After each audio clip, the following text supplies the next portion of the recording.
Hi friends, welcome to Cindy's Corner. It's the end of my work week and I'm gonna make a lovely snack and beverage for myself and a friend.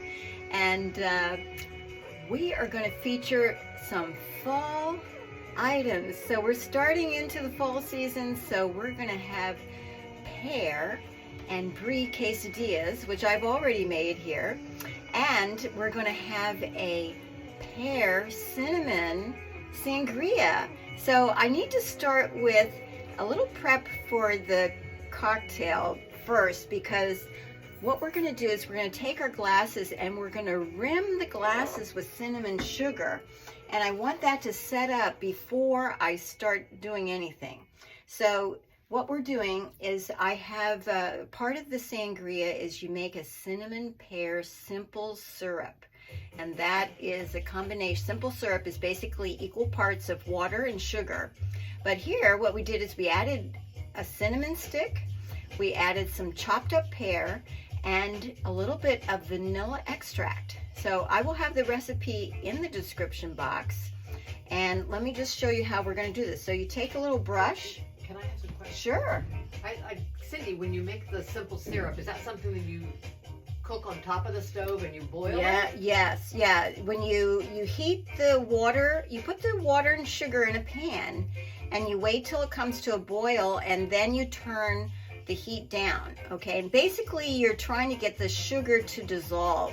So once you see the water turn clear, if you're just making a simple syrup, it's just sugar and water. Once you see the water turn clear and the sugar has dissolved, you're done. You can take it off the stove and let it cool down, because basically you will want it to cool down before you add it to any cocktail.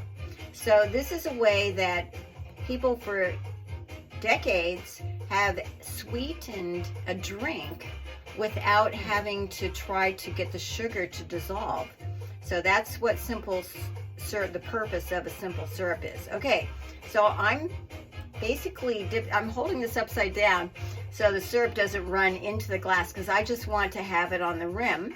Okay, and then we're going to dip it into this little saucer where I've got cinnamon and sugar mixture. And believe it or not, I googled what is the right ratio for cinnamon sugar, and it turns out that it's 4 parts of sugar to 1 part of cinnamon is the desired amount to get the best cinnamon sugar mixture.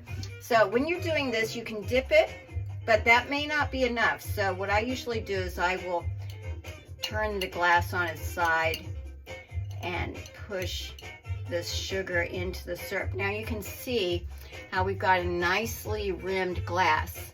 And then you want to do this ahead of time if you're doing some kind of rimming, because you want this the sugar will crystallize and harden, and that's what we want to happen. So let me get my other glass. Those are pretty glasses. Are those vintage?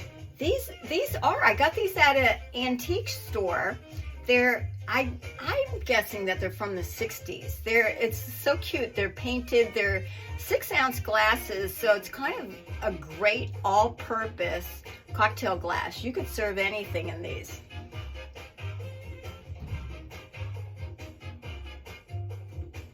Okay, so again, I'm brushing the simple syrup onto the edge, kind of trying to get the inside and the outside. And I want to get enough of a coating, that it's going to pick up some of these areas. I'm just kind of tapping it so that I'm going to nice thick amount. Okay, now and that's just room temperature. You haven't. That's right. Yeah, it's. I mean, it was in the fridge. So the syrup you're talking about? Mm-hmm. Yeah, it doesn't matter what temperature that is. Okay. It's the thing. Oh, and the other thing, when you're making your simple syrup, you'll notice as you're cooking it that it starts off pretty, water's pretty thin. But as it cooks, the syrup will thicken slightly, and that's what kind of makes it syrupy. So here I am tipping it on the side. I just find that when I tip it, when I just do it this way, it doesn't quite get enough. I like to have a good amount of the whatever you're rimming your glass with, so that you can really see it, you know, because it's really attractive. This is a great idea, you know, doing any kind of a sugar rim, or sometimes when the holidays come, I like to get those sprinkles, you know, and do something like this. So this is a great way to start. So that's why we're starting with this first, because we want that to dry. Okay, so I'm going to move this stuff out of the way. Now we're going to talk about these lovely quesadillas. Okay, so I had started with some flour quesadillas. I heated them up on the stove in a nonstick pan with a little tiny bit of oil on it. Then you flip them over, and then you put the brie on half of the tortilla, and then you flip it over. You put the brie on half, then you put the pear on top of that, and then you flip it over. And you want to get it a little bit brown, but you don't want to burn it. Okay, so I've got this lovely wooden tray here. So I'm cutting these into little wedges. I'm going to put them on my serving tray. So you're basically cooking them until the cheese melts, but you're not really caring about the pear being cooked. That's right, yeah. It doesn't, and I slice the pear pretty thinly so that, you know, it would get warm, you know. So let me finish cutting all of these. So basically I'm cutting this in half and then cutting it in quarters, so I have nice little wedges. This is a great size for, you know, cocktails, appetizers. And the other thing that I'm doing, let me just put that on my tray, is I'm taking some apricot preserves and I'm putting that in a little dish. I'll put in the middle, and we can dip our quesadillas into that. I think that would be a really nice accompaniment to go with this.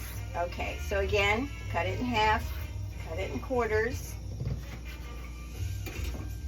Okay, and we're just gonna fill up this tray with our little wedges. And there we go. So this is our Brie pear quesadillas with a little apricot preserves for a dipping sauce. Let me put this on the table, and then we'll get started talking about our sangria. Okay, so let me go over what is in this sangria recipe. This is a really nice, because, you know, fall, apples, pears, you know, they are in season. So this is a great time of year to be introducing drinks with those flavors. So here we go. So this sangria always includes wine. So we have some white wine. So I have Pinot Grigio here. This recipe also includes vodka, and you make your own homemade cinnamon pear simple syrup. So I made that. Here's what's left over from what I made. I'm storing it in a jar with a cinnamon stick in there, and that'll keep enhancing that flavor. And then also I did add some pear nectar, and you finish it off with a little club soda if you like. You may or may not want to do that. If you like soda, you'll like that. If you like juice, add more of this. Hey, so, Cindy, could you use red wine? Or is this strictly white wine sangria? This particular recipe is strictly white wine. Okay. But I'm sure that you could look on the internet and find a lot of different red wine sangrias that have all different kinds of fruits. So sangria typically is going to be wine with some other spirits and a variety of fruit. This one has, what I like about it, because it's nice for fall, because it has cinnamon in it. And I think that, you know, it's a warming spice. It's really nice to have with the pear. So this is what it looks like. You cut up some pear slices, you have your cinnamon stick in there, and you add all the ingredients. Now the recipe will be in the description box for all of this, so you can make this for yourself. So we made this last night, so it's been steeping, and now we're gonna pour it into our glass. and give it a little taste. Now, like I say, if you like soda, you may want to put some club soda in it to mix it up. And you know, like me, I'm not the biggest soda fan, so I kind of like juice. So this is great for me. So cheers, have a great evening, take care, and I will see you soon.